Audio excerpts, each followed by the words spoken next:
Assalamualaikum warahmatullahi wabarakatuh. Jumpa lagi dengan saya di Inspirasi Fari. Siswa Inspirasi, kali ini kita kembali bertemu dalam video pembelajaran. Pembelajaran yang akan kita bahas kali ini yaitu tentang kaidah kebahasaan teks cerita inspiratif. Kalau kemarin kita telah belajar struktur, maka kita sekarang belajar tentang kaidah kebahasaan dari teks cerita inspiratif. Untuk kompetensi dasar dan indikatornya masih sama ya, yaitu menelaah struktur bahasaan dan isi teks cerita inspiratif dengan indikator penunjangnya seperti itu, dan indikator kuncinya adalah menelaah struktur kebahasaan dan isi teks cerita inspiratif.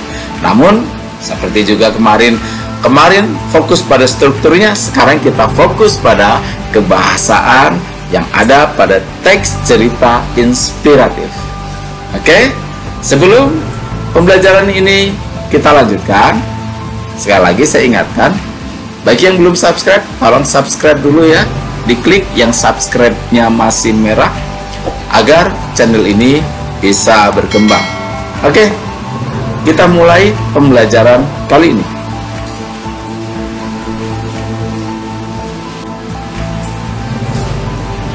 Kaidah kebahasaan yang ada pada teks cerita inspiratif artinya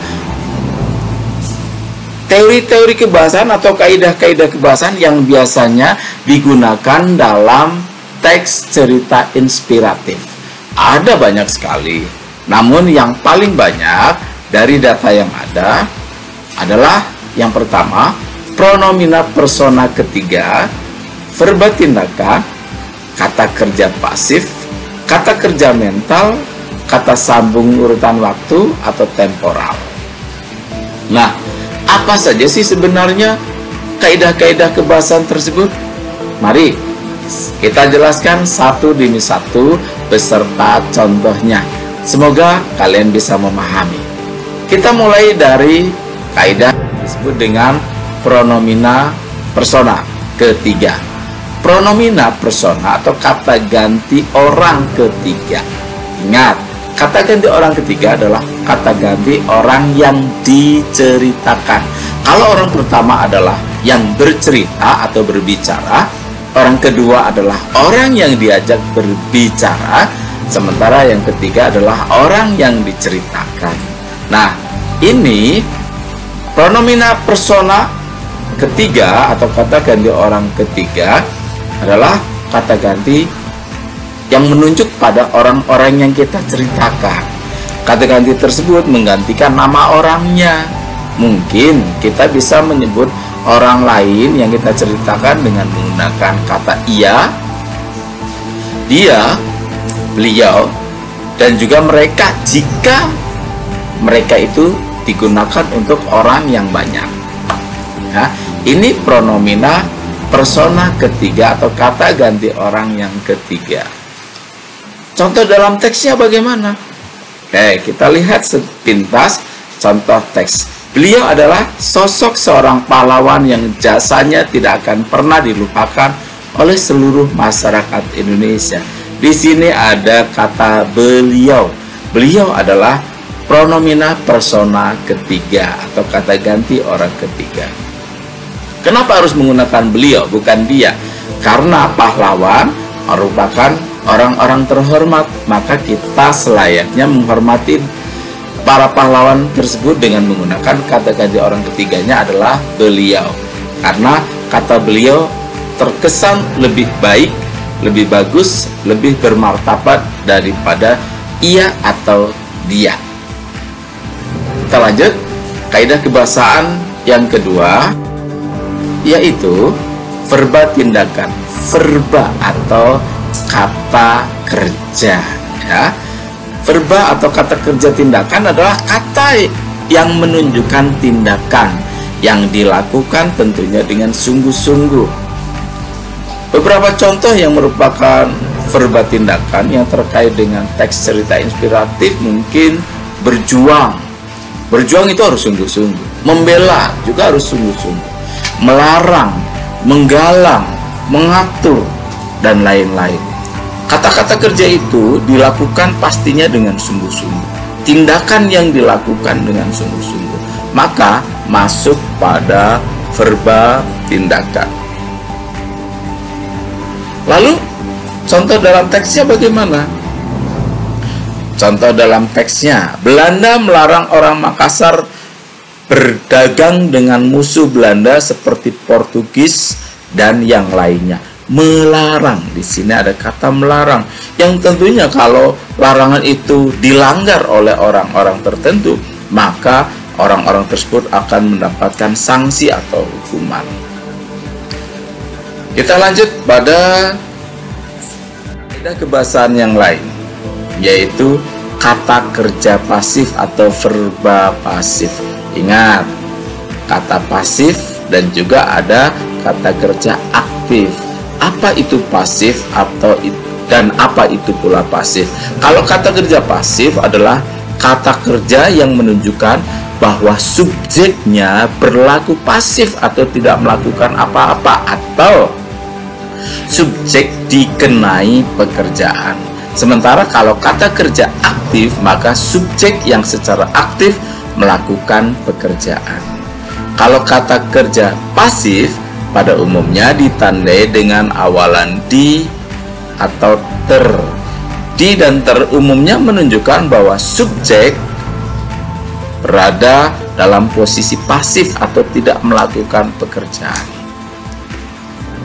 Contohnya, masa pemerintahan yang dipimpin oleh Sultan Hasanuddin. Dipimpin, ada kata dipimpin.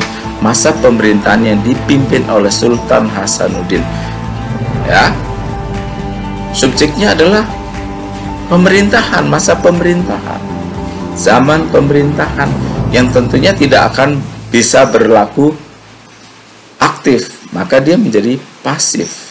Kalau ini akan diubah menjadi kalimat aktif, maka mungkin akan menjadi Sultan Hasanuddin memimpin pada masa pemerintahan tersebut, mungkin seperti itu. Tetapi ini ditulis dalam bentuk pasif, dipimpin. Kita lanjut pada kata kerja mental. Apa sih kata kerja mental? Kata kerja mental adalah kata kerja yang berkenaan dengan aktivitas mental atau psikologis. Dengan kata lain, kata kerja jenis ini berhubungan dengan hati atau perasaan seseorang. Nah, kata-kata kerja ini berhubungan dengan hati, ya, ingat. Sebagai contoh, menghargai. Kita menghargai pasti dengan hati, dengan tulus. Menghormati juga dengan mental, tulus, hati yang tulus. Mengapresiasi atau menilai seseorang bagus atau tidak juga dengan hati. Menekuni, pernah menekuni sesuatu bakat atau menekuni sesuatu hobi, pastinya dengan rasa senang. Kemudian menolong juga harus dengan hati. Maka ini adalah termasuk dalam kata kerja mental. Contoh dalam teksnya, kita sebaiknya untuk menghormati dan menghargai segala sesuatu hal yang baik yang telah dilakukan oleh Sultan Hasanuddin semasa hidupnya untuk menjaga keutuhan wilayah Indonesia. Di sini ada dua kata kerja mental, yaitu menghormati dan juga menghargai. Selanjutnya, kata sambung urutan waktu atau kata sambung temporal. Urutan waktu berarti menunjukkan sesuatu yang dilakukan secara berurutan dalam waktunya.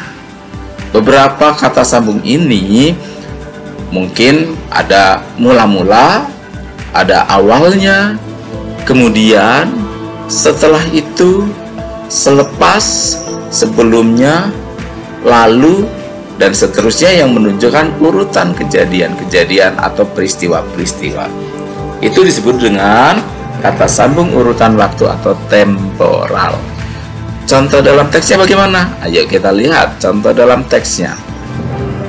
Setelah Hasanuddin naik tahta, beliau berusaha untuk menggabungkan kekuatan kerajaan-kerajaan kecil di Indonesia bagian timur untuk melawan company. Di sini ada kata sambung setelah atau konjungsi setelah yang menunjukkan bahwa itu dilakukan setelah ada peristiwa sebelumnya. Ya, itulah yang disebut dengan urutan waktu atau temporal.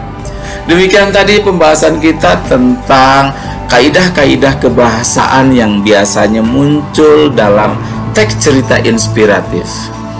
Terima kasih, semoga bisa bermanfaat untuk kalian dan bisa digunakan sebagai persiapan kalian memahami pelajaran melalui daring. Bagi kalian yang belum subscribe, mohon subscribe channel ini dengan klik tombol subscribe yang masih berwarna merah. Dengan subscribe, semoga channel ini bisa berkembang dan bisa berbagi kebaikan untuk yang lainnya. Terima kasih. Assalamualaikum warahmatullahi wabarakatuh.